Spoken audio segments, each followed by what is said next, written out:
नमस्कार दोस्तों, हमने चौहान वंश शुरू किया था और चौहान वंश जो रेगुलर हमारी क्लासें हैं वो आ रही है आगे से आगे। अब देखो, कल जो चौहान वंश करवाया था, कल जो प्रश्न जो मैंने क्लास लगाई थी उसके अंदर क्या है, तो वो क्लास आधी रह गई थी। ठीक है, क्या एक समय काफ़ी हो गया था, इसके कारण देखो कल एक तो मैंने आपको बताया था क्या चल रहा था, रणथंभौर का घेरा चल रहा था। आगे चौहान थे, रणथंभौर के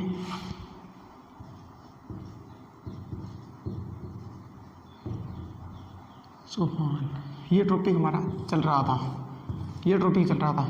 इसके अंदर पढ़ रहे थे हम हमीर देव को, हमीर देव चौहान को, जो यहाँ का क्या है, मेन शासक था। इसको पढ़ रहे थे, ठीक है। और क्या चल रहा था, रणथंभौर का घेरा चल रहा था, रणथंभौर का दुर्ग।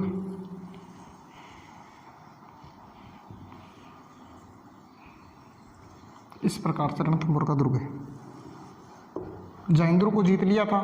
जयंद्र को जीतने के बाद में रणथंभौर का घेरा कौन कर रहा है, उलुग खां, उलुग खां प्लस में एक था नुसरत खां, नुसरत खां। ये क्लास हमारी चल रही थी, ठीक है। इससे पहले मैंने आपको बताया था कि उलुग खां और नुसरत खां ने पहले आक्रमण किया था एक बार, जिसका क्या कहते हैं, एक उसने इन्होंने किया था पहला आक्रमण। पहले आक्रमण में क्या हुआ था कि जो भीम सिंह था, ये दोनों, ये तो किसके सेनापति थे, अलाउद्दीन के, अलाउद्दीन के सेनापति थे ये तो, अलाउद्दीन खिलजी। कहाँ का है, दिल्ली का, दिल्ली का, दिल्ली का अलाउद्दीन खिलजी है, उसके सेनापति थे। अब देखो, ये तो अलाउद्दीन के थे, इसके जो हमीरदेव है, हमीरदेव कहाँ का है, यहाँ है हमीरदेव, हमीरदेव, ठीक है। यह रणथंभौर, रणथंभौर, ये हमारी क्लास चल रही थी। और हमीरदेव ने पहले जो हुआ था उसके अंदर दो सेनापति अपने भेजे थे। ये तो कोटियजन यज्ञ में लगा हुआ था, और दो सेनापति भेजे थे। एक तो भेजा था धर्म सिंह, कौन सा था, धर्म सिंह, पहला सेनापति तो ये था। और एक सेनापति भेजा था भीम सिंह, भीम सिंह, ये बताया था मैंने। भीम सिंह, ये मैंने बताया था आपको कि इसके अंदर धर्म सिंह मारा गया, पहली क्लास में बताया था, लेकिन उसके अंदर क्या था, भीम सिंह ये मारा गया। ये गलती से मैंने बता दिया था कि धर्म सिंह मारा गया, ठीक है। ये बात बतानी थी जो मैं बता रहा हूँ। अब देखो, पहले आक्रमण के समय कौन मारा गया था, भीम सिंह मारा गया था और धर्म सिंह बचा था। और इसको जिम्मेवार भीम, जो हमीर ने किसको ठहराया था, धर्म सिंह को ठहराया था। और धर्म सिंह ने क्या किया था, धर्म सिंह को सेनापति हटा दिया था, ये बात बताई थी। दूसरा आक्रमण हुआ था, कौन सा, पहला और दूसरा आक्रमण उसका विफल रहा, कोई खास बात नहीं हुई। तीसरा आक्रमण ये है, कौन सा आक्रमण है, ये कौन सा आक्रमण लेके आ रहे हैं, तीसरा आक्रमण है, तीसरा आक्रमण, ये कौन सा आक्रमण है, तीसरा आक्रमण है अलाउद्दीन का, जो अभी चलेगा, ठीक है। अब क्या है, मैंने बताया था, इन्होंने आते क्या है, इसकी जो जयंदुर्ग की कुंजी है, वो रणथंभौर की कुंजी है जयंदुर्ग, इसको जीत लिया। जीतने के बाद में घेरा किसका चल रहा है, रणथंभौर का घेरा चल रहा था। रणथंभौर का क्या चल रहा था, घेरा चल रहा था। रणथंभौर के घेरे के समय इसमें से नुसरत खां है, उसको जो गोला आके लगा, एक जो पत्थर का गोला होता है वो आके लगा नुसरत खां को, और नुसरत खां मारा गया। इसके अंदर कौन मारा गया, नुसरत खां मारा गया, और बचा कौन था, उलुग खां। अब देखो, पहले एक सेनापति तो हमीर का मारा गया, कौन मारा गया था, भीम सिंह। और दूसरा सेनापति अलाउद्दीन का, अलाउद्दीन का से इसकी क्या हो गई, मृत्यु हो गई। अब क्या है, जो उलुग खां है, इसने भेजा मैसेज किसको, अलाउद्दीन को भेजा। अलाउद्दीन क्या करा, अलाउद्दीन को इस बात का पता चला तो अलाउद्दीन एक बड़ी सेना लेके खुद यहाँ पर आ गया। क्या आया, अलाउद्दीन खुद यहाँ पर एक बड़ी सेना लेके आ गया। और अलाउद्दीन के साथ में एक इतिहासकार भी आया था उसमें, कौन आया था? एक बड़ी सेना लेके अलाउद्दीन आ गया।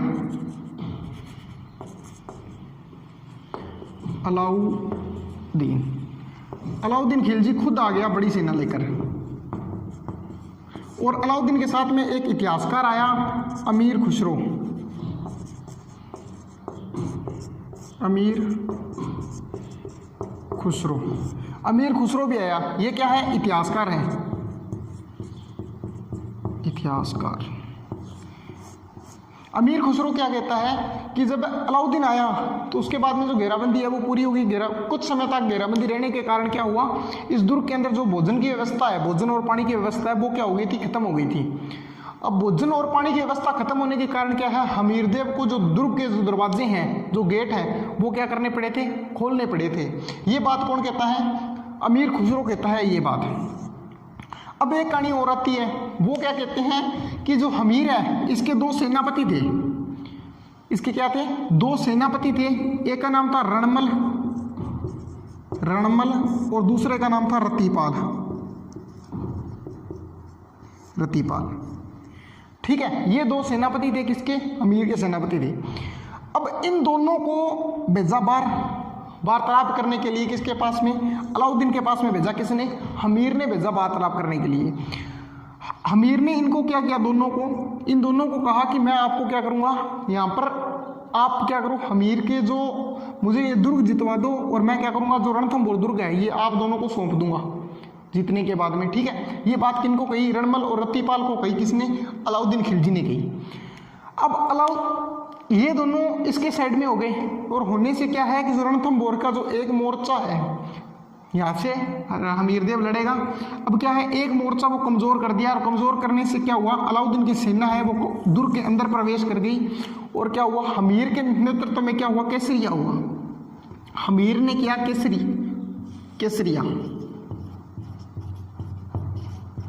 हमीर ने क्या किया? केसरिया किया। हमीर की पत्नी थी, हमीर की पत्नी रंगदेवी। हमीर की पत्नी कौन थी? रंगदेवी। रंगदेवी के नेतृत्व में क्या हुआ, जौहर हुआ। हमीर की पत्नी के नेतृत्व में क्या हुआ, जौहर हुआ यहाँ पर। अब देखो जौहर हुआ और हमीर की एक पुत्री थी जिसका नाम था पद्मला, मैंने बताया था। हमीर की पुत्री का नाम क्या था, पद्मला। उसी ने भी क्या किया था, जौहर किया था। ये था राजस्थान का ये क्या है, राजस्थान प्लस में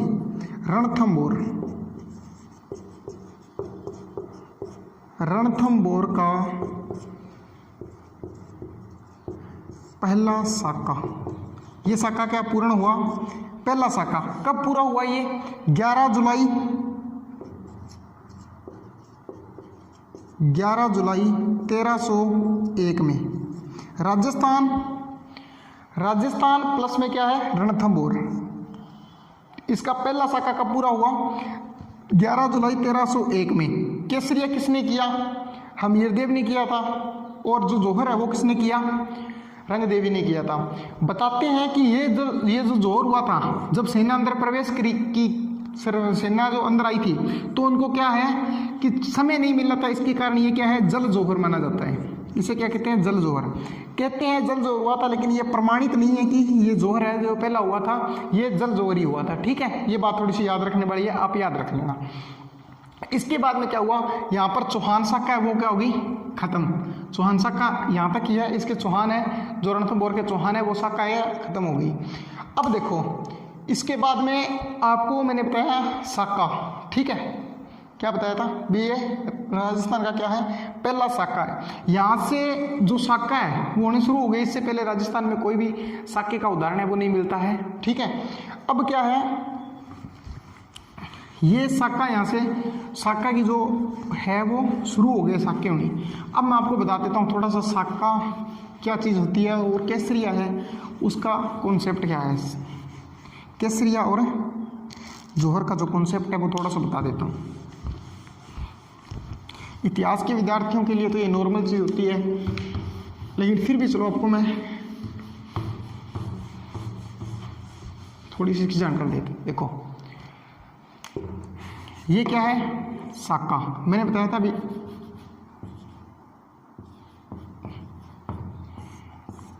साका। ठीक है, साके के अंदर दो प्रोसेस होती है। ठीक है, दो चीज होती है, एक तो होता है केसरिया,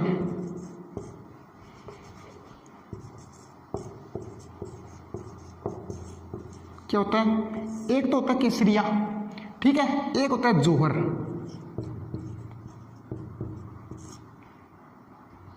क्या होता है, जोहर। अब केसरिया कौन करेगा और जोहर कौन करेगा, ये बात देखनी है। देखो जैसे याद रख लेना, जलना, क्या याद रख लेना, जलना। और जलेगी कौन, महिलाएं।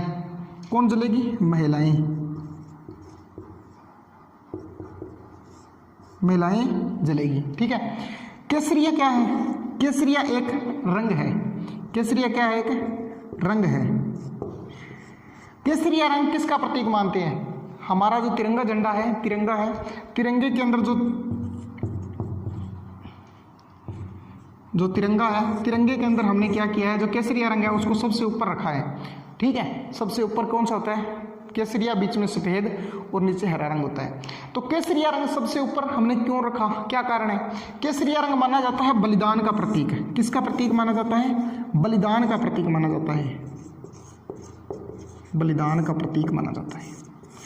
अब देखो राजपूत क्या है, क्या पुराना साफा है अपना, जो अपना पुराना साफा है वो उतारेंगे और नया साफा धारण करेंगे। क्या करेंगे, नया साफा धारण करेंगे केसरिया रंग का, नया साफा धारण करेंगे केसरिया रंग का। और अब केसरिया रंग जो धारण कर लिया, इसका मतलब है कि जो राजपूत है उनके सिर पर जो है भवानी सवार हो गई है। अब वो क्या करेंगे, मरेंगे या मारेंगे। ठीक है, देखो केसरिया रंग का साफा ये कौन करेंगे, पुरुष करेंगे। कौन करेंगे, पुरुष। पुरुष क्या करेंगे, केसरिया करेंगे, महिलाएं क्या करेंगी, जोहर करेंगी। ठीक है, जैसे याद रखें जलना, कोई जरूरी नहीं है कि केस जो जोहर है वो जलने से हो, मैंने बताया था आपको। अब क्या हुआ था, जल जोहर बताया था। महिलाएं किसी कारण में किसी भी तरह से क्या है, मारी जाए, जल जोहर भी हो सकता है, हो सकता है जल जोहर। इसके अंदर क्या होता है, जोहर के अंदर महिलाएं किसी प्रकार से क्या हो, मारी जाए। अब जोहर करना क्यों जरूरी होता था, ये क्यों जरूरी है जोहर, महिलाएं जोहर क्यों करती थी, क्या कारण है जोहर करने का। देखो ये जो जितनी भी घटनाएं मिली है, साके की जो भी घटना मिली है वो हमें मिली है जब विदेशी आक्रमणकार हुए था, विदेशी जो आक्रमण हुए हैं उसके बाद की जो घटनाएं हैं हमें मिली है। इससे पहले जो साका है, जोहर है, ये नहीं मिलता। देखो किसी ये भी नहीं आता कि कोई राजपूत है उसने राजपूतों के कारण क्या है, जोहर किया हो या केसरिया किया हो, ये बात हमें नहीं मिलती। एक उदाहरण मिलता है जो राजस्थान का लास्ट साका हुआ था, उसका उदाहरण मिलता है जो मोटा राजा उदय सिंह है उनके समय का। ठीक है, देखो महिलाएं इसलिए करती थी क्योंकि जो विदेशी आक्रमणकारी आते थे वो क्या करते थे, महिलाओं को यहाँ से ले जाते थे, जो धन मिलता था। महिलाएं, पुरुष तो मारे गए केसरी के अंदर, जो महिलाएं बची हैं, महिलाओं को यहाँ से ले जाते थे और ले जाकर क्या है, उनको बेचा करते थे। क्या करते थे, उनको बेचा करते थे और अपनी रखेल वगैरह बनाया करते थे। इसी कारण से जो केसरिया है, जो जोहर है, ये महिलाएं अपने आत्म सम्मान के लिए करती थी। ये किसके लिए करती थी, अपनी इज्जत के लिए। ये किसके लिए होता था, अपनी इज्जत है, जो मान मर्यादा है, उसको बचाने के लिए। अब देखो जोहर हो गया, इसके बाद में एक शब्द और आता है, इसके बाद में क्या आता है, एक शब्द और आता है जिसे बोलते हैं हम सती। क्या बोलते हैं, सती। अब महिलाएं देखो जोहर के अंदर भी जल रही है और सती के अंदर भी महिला क्या है, जलेगी। महिला क्या है, इसके अंदर भी क्या करेगी, जलेगी। इसके अंदर भी महिला है, जलेगी। अब देखो इसके अंदर महिला है वो, अब इसमें क्या है, कई बार क्या होता है, विद्यार्थी एक ही समझ लेता है, जो सती है और जोहर है उसको एक ही समझ लेता है, ये अलग अलग होता है। अब देखो इसके अंदर अंतर होता है। देखो इसके अंदर जो महिला है जोहर करेगी वो महिला एक नहीं होगी, एक महिला नहीं होगी। जिसको चित्तौड़ का हम साका देखेंगे तो उसके अंदर क्या है, जो पहला साका हुआ था उसके अंदर 1300 रानी, जो पद्मावती के समय हुआ था, रतन सिंह के समय 1300 रानियों ने जोहर किया था। दूसरा हुआ था रानी कर्मावती के समय, 16,000 रानियों ने जोहर किया था। ठीक है, तीसरा साका हुआ था, ये 700 रानियों ने जोहर किया था। ठीक है, उसी प्रकार से क्या है, यहाँ पर महिला क्या है, एक नहीं होगी, काफी सारी होगी। और यहाँ पर क्या है, महिला क्या होगी, एक होगी, एक महिला करेगी। ठीक है, यहाँ पर महिला एक नहीं होगी। अब क्या है, ये एक कुप्रथा है। क्या है ये? क्या है? कुप्रथा है। ये कुप्रथा है, जबकि ये क्या है, अपनी इज्जत और सम्मान मान मर्यादा के लिए किया जाता है। ठीक है, ये सती और इसके अंदर जो है अंतर है। और केसरिया है, ये मैंने आपको बता दिया। अभी केसरिया क्या है, पुरुष करेंगे। और अब देखो एक बात और आती है कि केसरिया और जौहर है, इनमें से सबसे पहले कौन सा होता है। ठीक है, इसमें से ये बात भी आती है, जो केसरिया है और जौहर है, इसमें से पहले कौन सा होगा।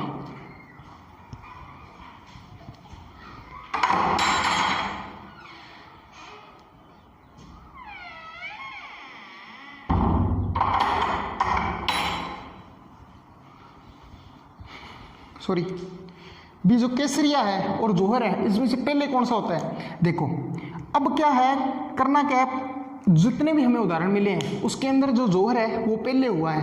क्यों हुआ है, कारण क्या है? इसका कारण ये है कि जब जौहर होगा, जौहर के अंदर क्या है, जो महिलाएं हैं वो भी मारी जाएंगी, सारी महिलाएं हैं वो भी मारी जाएंगी।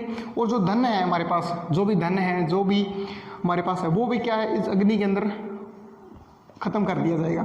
अब जो भी आएगा, जो भी आक्रमणकारी आएगा, उसको कुछ नहीं मिलेगा। ना तो यहाँ पर महिलाएं बचगी, जो महिलाएं हैं उनको लेने आते तो ना तो महिलाएं बची, और ना तो हमारे पास जो धन दौलत जो भी था, ठीक है, वो भी क्या है, खत्म हो गया। ठीक है, अब जो पुरुष हैं वो क्या करेंगे, निश्चित होकर लड़ेंगे, कोई टेंशन नहीं है, कोई किसी बात की भी टेंशन नहीं है इनको। जो महिलाएं हैं वो भी खत्म हो गया, जो धन दौलत है वो भी खत्म हो गया, सब कुछ खत्म है। अब जो पुरुष हैं वो क्या करेंगे, केसरिया रंग का साफा धारण करेंगे और क्या करेंगे, लड़ेंगे। और जितना नुकसान कर सकते हैं उतना ही आक्रमणकारी का नुकसान करेंगे, ताकि आगे जो हमारे पीढ़ी आएगी उसको क्या करें, जो नुकसान ना पहुंचा पाए। ये केसरिया और साके का जो कॉन्सेप्ट है थोड़ा सा मैंने आपको बता दिया, क्योंकि यहाँ से जो साका होना शुरू हो गया। राजस्थान का पहला साका कब हुआ था, 1301 के अंदर हुआ था, हमीरदेव के समय। कहाँ हुआ था, रणथंभौर के अंदर हुआ था। ये बात थोड़ी सी आपको बताने वाली।